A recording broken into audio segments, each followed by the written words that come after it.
Hello, my beautiful friends and my sparkly space blobs. You know who you are. Anybody who does not fit into the normative mold, but also all of my beautiful butterflies, all of my goo cocoons, all of my spiky, sparkly people out there, my spirit friends out there.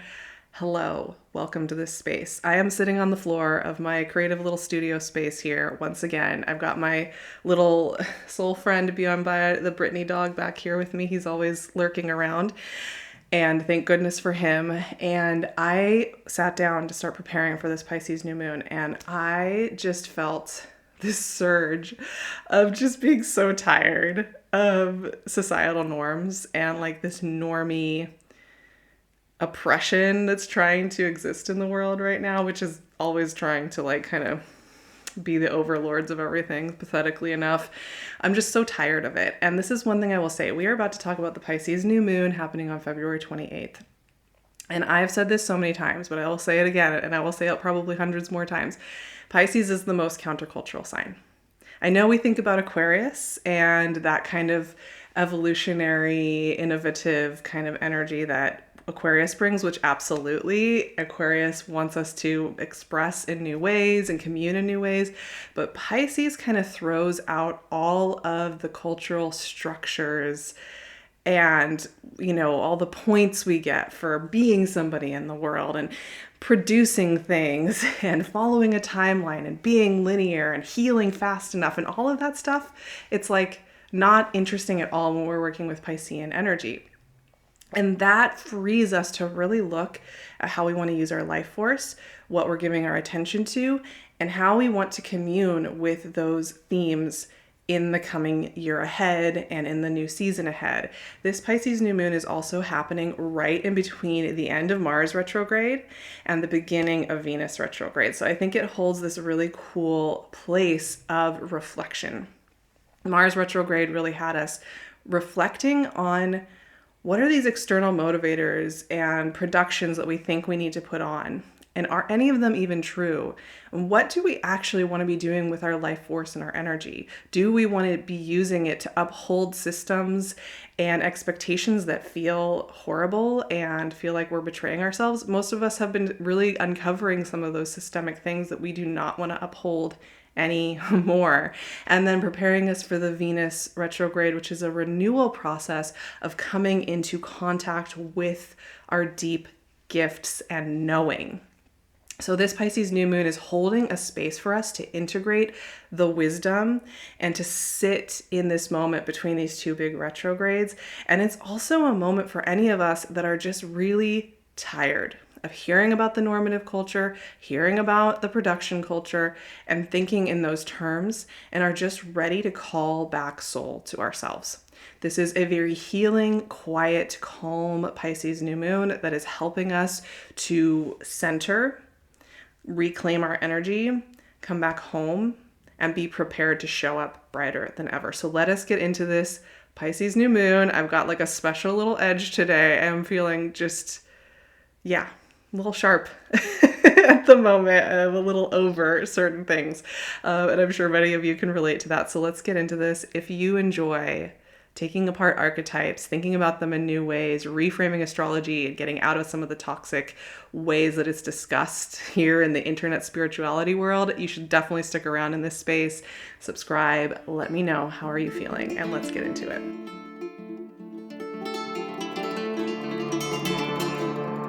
So I just mentioned that Pisces is the most countercultural energy we can work with because it does not care about accomplishment and production. And that means that it flies in the face of everything we have been taught in this production mechanized culture about what value is, about what is important. And that already sets us up to be thinking and looking at life from I think, a much healthier perspective that is much more holistic, connected, and clear. And that is really helpful for sensitive people right now who are looking at the flip side, which is being obsessed with more and more and more greed, greed, greed, and crushing people in the mechanism of that.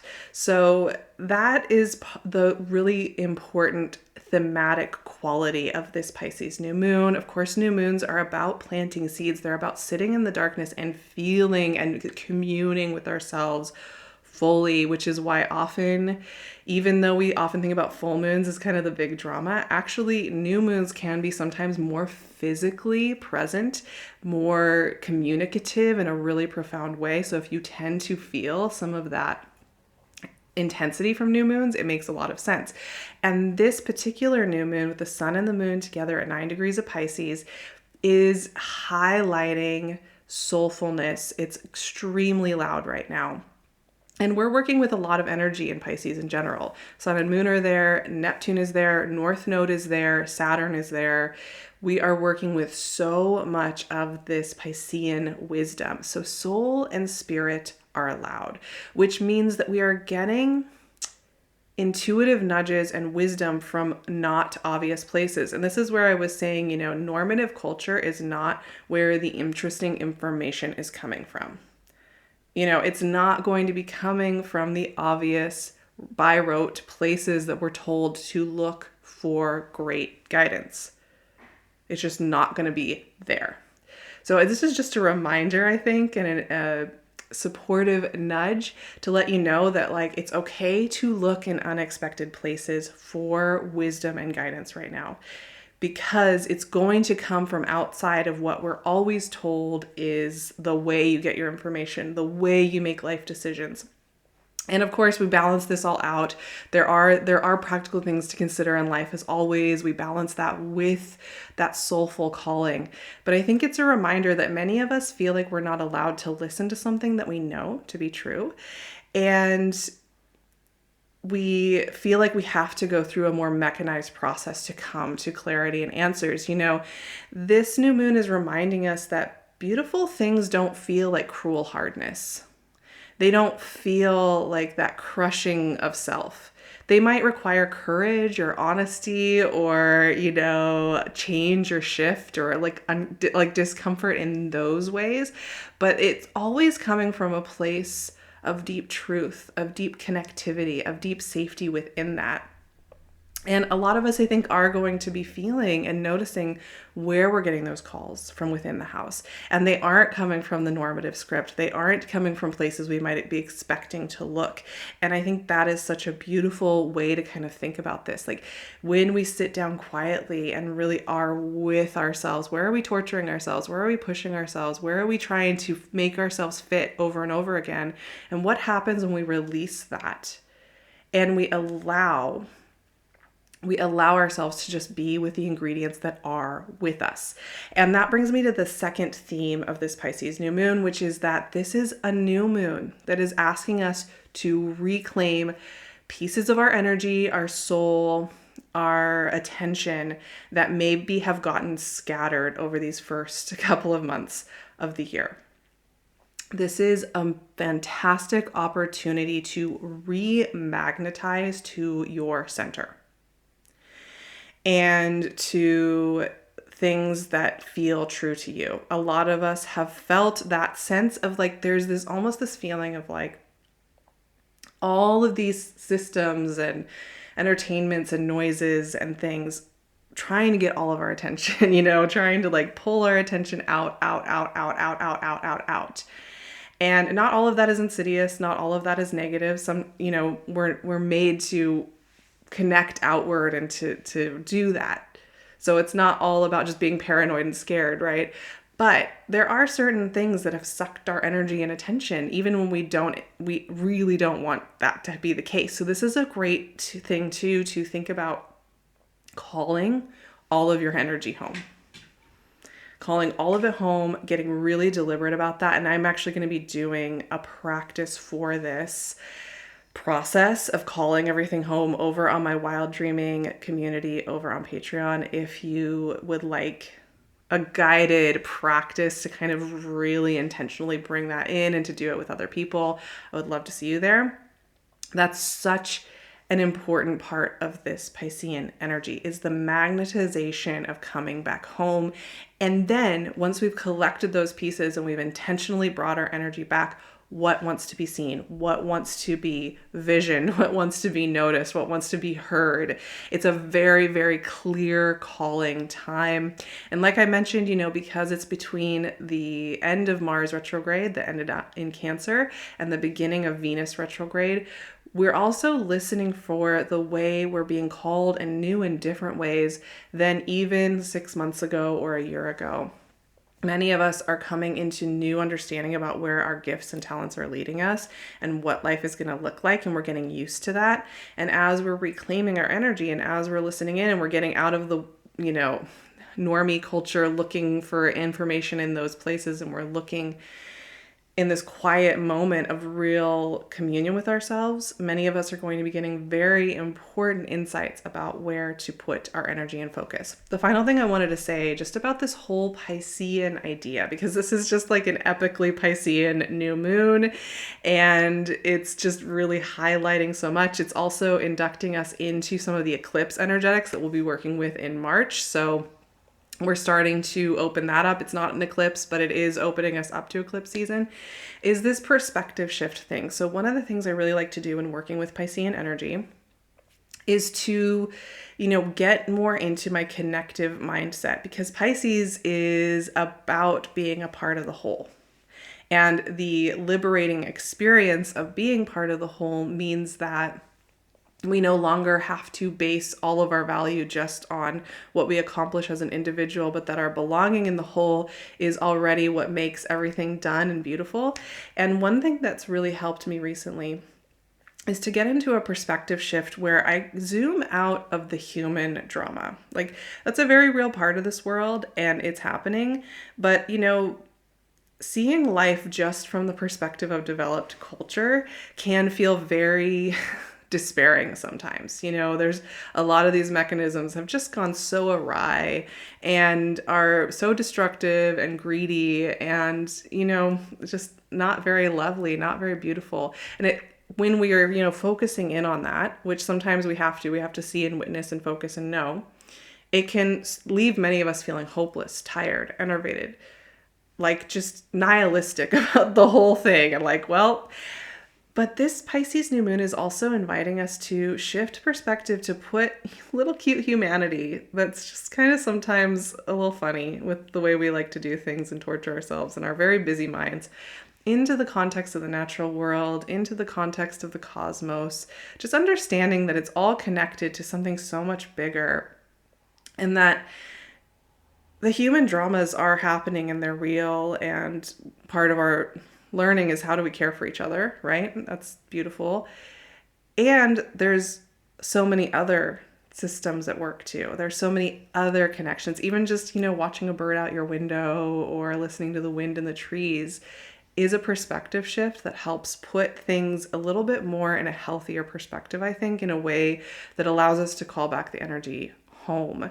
So this Pisces new moon is all about claiming that perspective, that helpful perspective, in thinking about what's next, how we're treating ourselves. And it's really too, it's important, I think, right now for any of us who are sensitive. We're thinking about how we want to help the world. We're thinking about how to live through the upcoming seasons and what is that going to look like. It's very important we take restorative moments that are intentional, meaningful, proud, clear, and we really take them for ourselves, because that is what refuels us. That is what brings our light more brightly forward. And trying to skip over it and force ourselves into, busyness doesn't always serve the greater goals. And even just remembering that it's not always about producing results. Sometimes we just need to be in a moment of reclaiming our energy. And I think that's what this new moon is really calling us to do and reminding us is such an important part of the process. Okay, my beautiful friends, how are you doing? I want to know what's coming up for you as we head into this new moon, as we move through this Pisces season. It has been such a wild ride, and the emotions have been up and down. I've mentioned several times that, like, I basically am crying every single day, but I'm also having the clearest, most determined insights, and my soul is just more present than ever, which is something that was highlighted during that Leo full moon we just moved through. And I'm really curious, is how are you feeling? How are you noticing your intuition starting to work with you in really profound and clear ways? Because I think a lot of us are getting like those really clear hits. I'm shuffling my cards here for our intuitive reading and just feeling through this moment. The Emperor, which is so interesting to me because that card's a loaded card. I think we can all agree. Very much about culture and cultural foundations and normalization of things and power structures and patriarchy and the problems that come up with that. And we'll get into it. The Emperor is also not just those shadow things. The Emperor can also be very much about being the captain of our own ship. 2 more cards came out. Let's see what we got. We have the 6 of Swords and Death. So perfect. This is so perfect. If you look at this as a sequence, it just makes sense because we've got foundations, tradition, what's come to be expected going through a transformation. I mean, we could just stop right there, my friends, and we would have I'm getting full body shivers right now. I'll just say that. I'm getting full body shivers looking at this lineup because, ooh, there is something happening in the world right now. There is some beauty coalescing. There really, really is. Like, okay, so Emperor. Like I said, this works on 2 levels because if we think about it on the larger context, we're trying to find answers and clarity about what to do with the world as it is right now, with the problematic men in charge, you know, which that's a big question mark I'm having because no, no. Then, you know, we can be looking at it that way because the Emperor is the number 4 in the major arcana. That is about foundations. That is about like, what are we building our foundations on and asking that question. Now, the Emperor itself can be quite neutral in the sense that we can just ask that question. What are our foundational ideas of what matters in life? Like what are we building our lives on, you know, and can we question those foundations? How do we lead forward from there? And I think that's the helpful side of this is also thinking about the foundations we're building inside of ourselves and the inner leader that we hold inside of ourselves. It's really interesting too right now because this Pisces new moon, right now, this year, there is just going to be so much movement between Pisces and Aries. Like Venus retrogrades are going to cross that threshold. Saturn's going to cross that threshold. We're going to move. The sun is, of course, going to cross that threshold. There's so much going on with the threshold between Pisces and Aries. And this is the Aries tarot card. And I think like when I'm thinking about this, I'm thinking about a redefinition of what it means to be a meaningful leader within ourselves, within our own systems and foundations, as well as externally.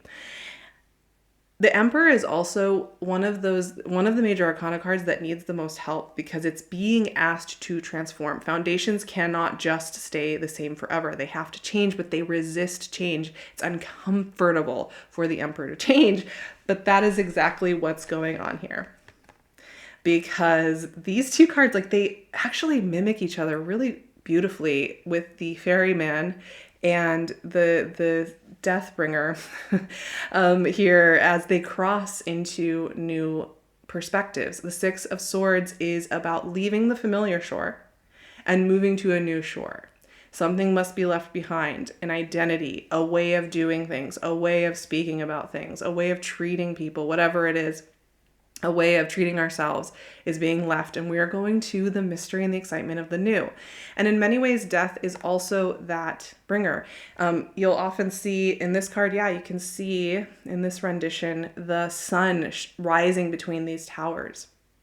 The death card is about the sunrise in a time of transformation and how we commune with that. And death is the number 13, and in Major Arcana, there are 22 cards in the Major Arcana. So we're just over halfway through the journey when we meet the death card, if you go from the beginning to the end of the Major Arcana. This is a transformation in the middle of the story. And it is a new invitation that is calling us forward. And I think this works on so many levels. Culturally, absolutely. I think so many of us can see there is a process here going on, and we don't know exactly where it's going to lead us. That's where the Six of Swords, it's the mystery, it's the unknown. We are in a time of deep unknown where we don't know what it's going to produce. But it can also work individually. Like, I think so many of us right now we had a way of talking about ourselves, of thinking about our value, of thinking about what we are building our life on, our foundations on. And we're having this total reworking of what that means, what we're doing, why it matters, how we're working with it, and thinking about that. And we're facing unknowns in ourselves. We're facing these like surprising and interesting callings to move forward in new ways that do not look like the last era of our lives. And the thing is, this is such a tender and vulnerable experience to have. And yet so many of us are having it. So I just want to hear, as we close out our time together with this Pisces new moon, you're not alone. So if you're sitting at home on this Pisces new moon and, you're feeling some things, some emotions are coming up, you're noticing some callings, you're noticing some feelings that are asking for attention and shift, and it feels a little overwhelming, or it feels like, how am I going to navigate this?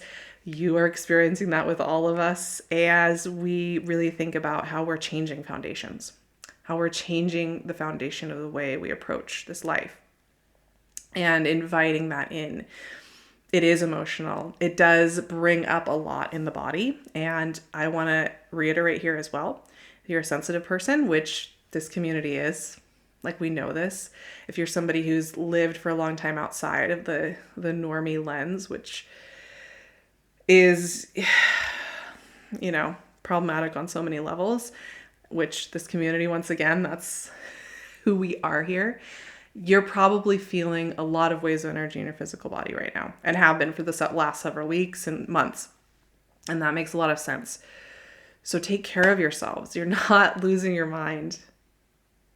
But we are going through some really big waves of energy right now. So it's important to take care of your energy, call it back to yourself, honor it, knowing what you need to do that, to remagnetize to your center, calling back that energy. Like I said, I'm going to be doing that practice for calling it back home, for applying the salve to any wounded, tired parts of ourselves that need love and healing right now, because Pisces is a sign of restoration and healing. So we're going to be doing that over on my Patreon. Also, we are beginning Venus retrograde wild dreaming on February 28th. We are going to have 7 sessions over the 6 weeks of Venus retrograde, and I would really love for you to join me. You can literally just have a pen and a piece of paper and go through this whole surrealist, artistic, subconscious journey with me. I would love to see you there. These are restorative practices that are designed to help us navigate what our soul is calling us to do, as well as feeling empowered, clear, and in tune with what is calling us forward and how we can be here in this world in a meaningful, powerful way. So I really want to see you there. I will leave the link for that in the description if you want to join me. It's going to be available to both my magic makers and my magic seekers. We're also going to be having monthly Zoom meetups to explore that in my magic makers. So I highly recommend joining me there. And I want to know, what are you feeling right now? I love reading through your comments. Even if I don't get a chance to write something back, I love reading through what's coming up for you in your life. It means so much to get to hear about that. So I want to know. I hope you stick around. We are going to be back here so soon for our next conversation. We're going to cover Venus retrograde. I'm going to give us a sense of what work we're doing there, what's going on behind the scenes, because it's a very mystic journey. And we have so much more to cover in the coming weeks. So I hope to see you back here very soon. I love you, and I love that you're here with me. And we have some really beautiful, powerful things to create in the coming weeks.